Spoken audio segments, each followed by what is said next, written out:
Hello everyone, welcome to Techavro. Today in this video, I'm gonna show you how to solve Facebook picture download problem in your Android phone. Before starting the video, please subscribe to Techavro. So let's get started. For this, you have to open your Facebook.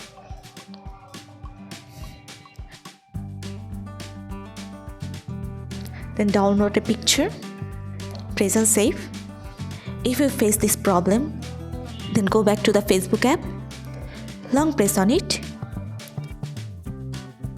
Press here. Now press on permissions. Scroll down.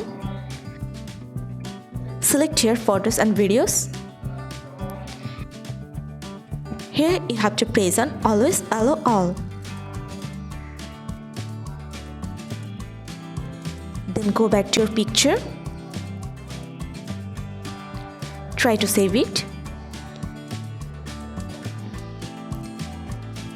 The problem has been solved. So this is how you can solve Facebook picture download problem in your Android phone.